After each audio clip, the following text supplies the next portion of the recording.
Last month, we made a love hate case for big banks. Love because they're rolling in net interest income dough thanks to rising interest rates.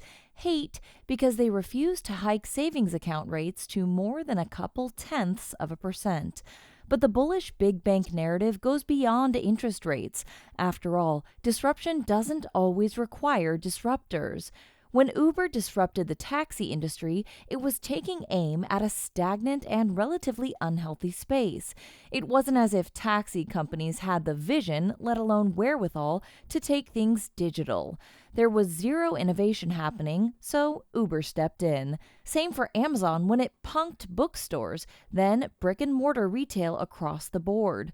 The companies Amazon hurt were asleep at the wheel, in financial trouble, or both.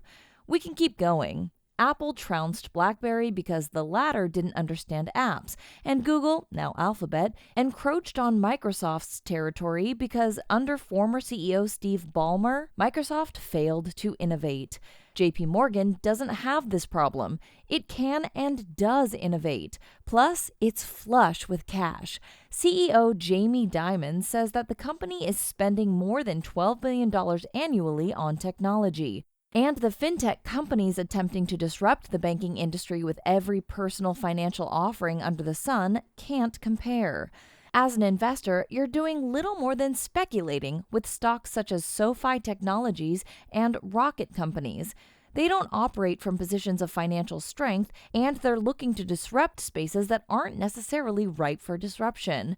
So why buy them? Stick with Uber or even Airbnb, true innovators with formidable disruptive growth stories that are high risk, high reward speculative plays. Which brings us back to rent. JP Morgan is investing some of its cash into a full-service platform for landlords. Roughly 78% of the nation's 12 million small landlords still collect rent via paper check or money order. JP Morgan's platform not only facilitates rent collection, it helps property owners screen tenants, do market research, and create leases, among other services. A space in serious need of disruption that doesn't necessarily require a Silicon Valley disruptor. The bottom line is this: JP Morgan isn't Barnes & Noble, BlackBerry, or Microsoft. The bank has about $1.5 trillion in cash on hand, and it's using it to innovate. So it understands and is ready to fight back against threats to its core businesses. Plus, it's expanding from its core, entering areas where it can basically disrupt itself. And while JP Morgan doesn't return cash to consumers via savings account interest, it returns cash to shareholders with an impressive dividend. JPM pays a $4 annual dividend that it has increased from the last 10 years.